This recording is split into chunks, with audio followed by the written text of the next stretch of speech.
Il y a peu de sentiments comparables à ceux que l'on ressent quand on devient parent. Il n'y a rien de plus merveilleux que de recevoir directement des cieux un précieux nouveau-né. Un de mes frères a ressenti cela d'une façon particulièrement poignante. Son premier fils, né prématuré, ne pesait que 1,3 kg. Hunter a passé les 2 premiers mois de sa vie à l'hôpital, dans l'unité de soins intensifs néonataux. Ces 2 mois, au cours desquels nous avons espéré et demandé l'aide du Seigneur, ont été émouvants pour toute la famille. Le petit Hunter était tellement dépendant. Il luttait pour acquérir la force nécessaire pour vivre. La main robuste de son père aimant a souvent pris sa main minuscule pour l'encourager, lui, son petit enfant fragile. Il en est de même pour tous les enfants de Dieu. Notre Père céleste nous tend la main avec son amour infini. Il a pouvoir sur toute chose et désire nous aider à apprendre, à progresser et à retourner auprès de lui. C'est le dessein de notre Père, réaliser l'immortalité et la vie éternelle de l'homme.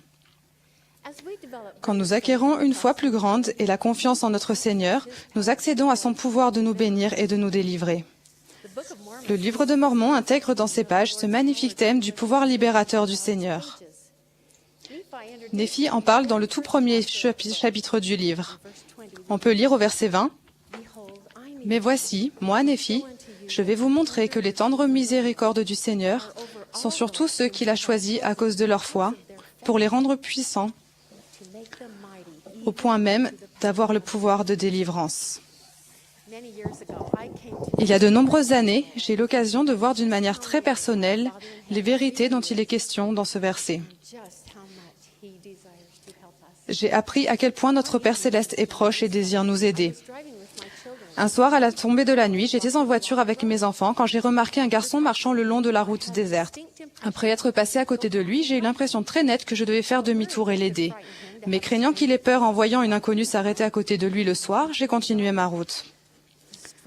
L'impression est revenue avec force et j'ai entendu ces mots dans mon esprit. « Va aider ce garçon. » Je suis retournée vers lui et lui ai demandé « As-tu besoin d'aide ? J'ai eu l'impression que je devais t'aider. » Il s'est tourné vers nous et, le visage plein de larmes, il a dit « Vous voulez bien ? J'ai prié pour que quelqu'un m'aide. » Dieu a répondu à sa prière en m'envoyant une inspiration. Cette expérience, pendant laquelle j'avais reçu une directive claire de l'Esprit, a laissé une empreinte indélébile dans mon cœur. 25 ans plus tard, et grâce aux tendres miséricordes du Seigneur, j'ai retrouvé ce garçon il y a tout juste quelques mois.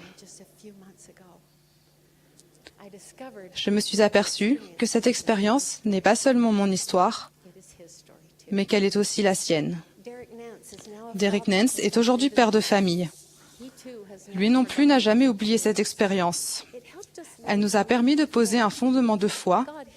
Dieu entend et exauce nos prières. Nous l'avons tous deux utilisé pour enseigner à nos enfants que Dieu veille sur nous. Nous ne sommes pas seuls. Ce soir-là, il était resté après l'école pour une activité et il avait raté le dernier bus. Fort de la confiance que donne la jeunesse, il a pensé qu'il serait capable de rentrer seul et s'est mis à marcher. Il avait marché 1h30 sur cette route déserte. Il était encore à des kilomètres de chez lui et il n'y avait pas de maison en vue. Il avait peur. Angoissé, il s'est agenouillé derrière un tas de gravier et a demandé à son Père céleste de lui venir en aide. Quelques minutes seulement après avoir rejoint la route, je me suis arrêtée pour lui apporter l'aide qu'il avait demandée au Seigneur. Avec toutes ces années de recul, Derek analyse les choses ainsi. Le Seigneur veillait sur moi, un garçon frêle et irréfléchi. Et malgré tout ce qui se passait dans le monde, il connaissait ma situation et m'aimait suffisamment pour m'envoyer de l'aide. Le Seigneur a répondu de nombreuses fois à mes prières depuis que je me suis retrouvée sur cette route abandonnée. Ces réponses ne sont pas toujours si immédiates et si claires, mais l'intérêt qu'il me porte est toujours aussi évident aujourd'hui que ce soir-là. Quand je me sens enveloppée par les ténèbres de la vie, je sais qu'il a toujours un plan pour que je retourne sain et sauf à la maison. Comme l'a dit Derek, on ne reçoit pas toujours aussi vite la réponse à ses prières. Mais réellement, notre Père nous connaît et entend les supplications de notre cœur. Il accomplit ses miracles une prière à la fois, une personne à la fois. Nous pouvons être sûrs qu'il nous aidera, pas forcément comme nous le voulons, mais comme il le faut pour nous permettre de progresser. Il peut être difficile de soumettre notre volonté à la sienne, mais c'est indispensable pour devenir comme lui et trouver la paix qu'il nous offre. Nous pouvons parvenir à ressentir ce que C.S. Lewis a décrit. Je prie parce que je ne peux pas m'en empêcher. Je prie parce que j'en éprouve sans cesse le besoin, du lever au coucher. Cela ne change pas Dieu. Cela me change moi. On trouve dans les Écritures de nombreux récits de personnes qui ont mis leur confiance dans le Seigneur et qui ont été aidées et délivrées. Pensez au jeune David qui a échappé à une mort certaine entre les mains du puissant Goliath en s'appuyant sur le Seigneur. Pensez à Néphi, dont les supplications à Dieu lui permirent d'être délivré des cordes qui le retenaient prisonnier. Souvenez-vous du jeune Joseph Smith qui demanda par la prière l'aide du Seigneur. Il fut délivré du pouvoir des ténèbres et reçut une réponse miraculeuse. Chacun d'eux a dû faire face à de réelles difficultés. Chacun d'eux a agi avec foi et a mis sa confiance dans le Seigneur. Chacun d'eux a reçu son aide. Et de nos jours encore, le pouvoir et l'amour de Dieu se manifestent dans la vie de ses enfants. Je l'ai vu récemment dans la vie pleine de foi de sang du Zimbabwe ou du Botswana. Pendant une réunion de jeunes et de témoignages dans la petite branche de Chiwaridzo, je me suis sentie petite et j'ai été inspirée par les témoignages, aussi bien des enfants, des jeunes que des adultes. Chacun d'eux a exprimé une grande foi au Seigneur Jésus-Christ.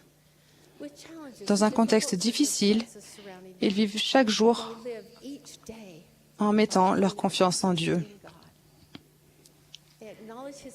Ils reconnaissent sa main dans leur vie et l'expriment souvent en disant « Je suis si reconnaissant envers Dieu ». Il y a quelques années, une famille fidèle a donné aux membres de notre paroisse l'exemple de cette même confiance dans le Seigneur. Arne et Venita Gatrell vivaient heureux avec leur merveilleuse famille. Arne menait une belle carrière quand, à l'improviste, on lui diagnostiqua un cancer virulent. Le pronostic n'était pas bon, il n'avait plus que quelques semaines à vivre. La famille a voulu se réunir une dernière fois. Tous les enfants sont donc venus, certains habitaient loin.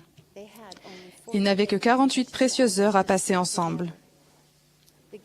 Les Gatrell ont choisi avec soin ce qui avait le plus d'importance pour eux, une photo de famille, un dîner et une session au temple de Salt Lake City. Venita dit, quand nous avons quitté le temple, c'était la dernière fois que nous étions ensemble dans cette vie.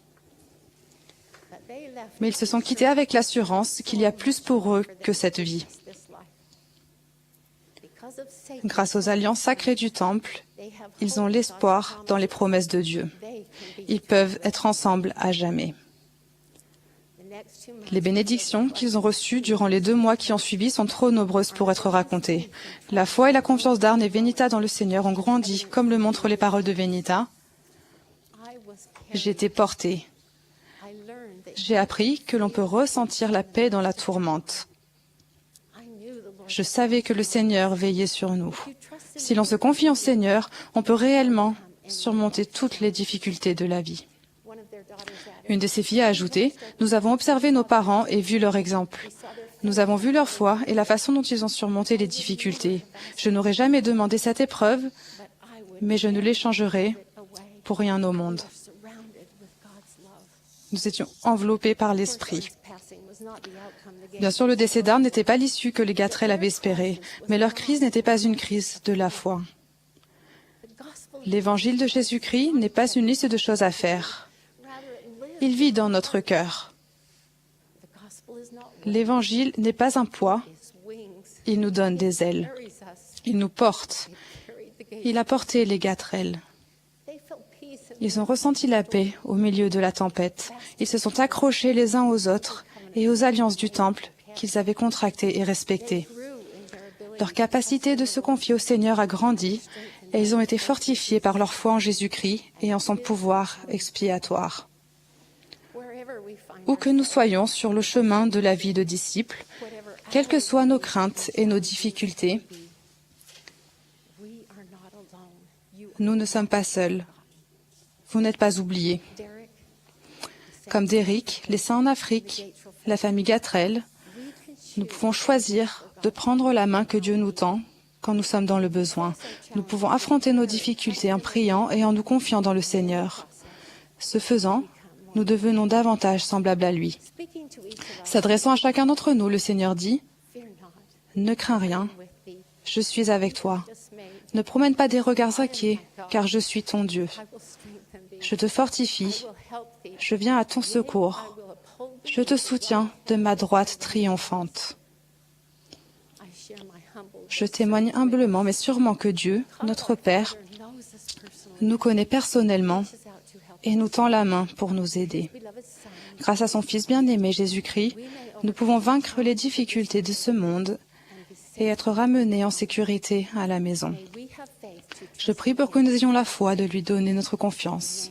Au nom de Jésus-Christ. Amen.